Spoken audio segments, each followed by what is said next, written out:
ज़कात कुर्बानी का है, जिस पे ज़कात फ़र्ज़ है उस पे कुर्बानी, तो अगर वाइफ के पास इतना माल हो कि उस पे ज़कात फ़र्ज़ है तो क्या उस पे कुर्बानी भी फ़र्ज़ है? बिल्कुल फ़र्ज़ है।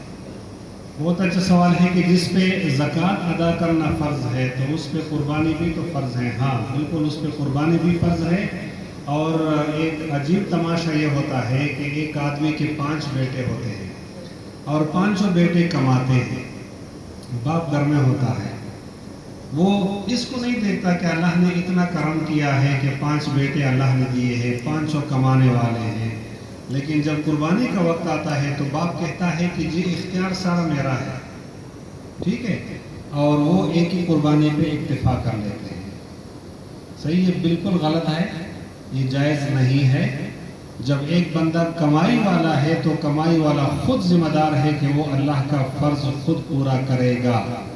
कमाने वाला जो होता है उसको कुर्बानी खुद फ़र्ज़ है, वो करेगा। वो बाप को कहेगा कि मेरी तरफ से कुर्बानी करो। इस तरह बीवी के पास अगर सोना है, उसके पास पैसा है, वो कुर्बानी भी करेगी और ज़कात भी अदा करेगी। यहाँ पे एक और मसले की वजाहत ज़रूर समझूंगा कि अक्सर ये होता है हमारे जो अपने कम्युनिटी के हालात है कि हम बीवी को सोना देते हैं सिर्फ इस्तेमाल के लिए, उसकी मिल्कियत नहीं होती।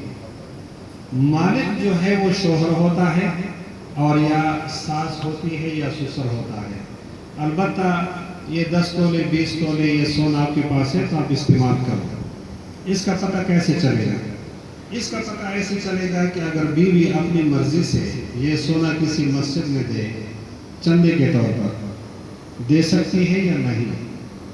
अगर वो दे सकती है, अपना सोना बेच सकती है, अपना सोना खैरात कर सकती है, फिर वो खुद मालकन है, फिर उस पर कुर्बानी भी लाजिम है और ज़कात भी अदा करेगी। लेकिन अगर उसका ये इख्तियार नहीं है, फिर इसका मतलब ये है कि सासू माँ, ससुर जी या शोहर मियाँ वो ज़िम्मेदार हैं और वो ज़कात और कुर्बानी का हिसाब खुद करेंगे, फिर औरत की ज़िम्मेदारी नहीं है।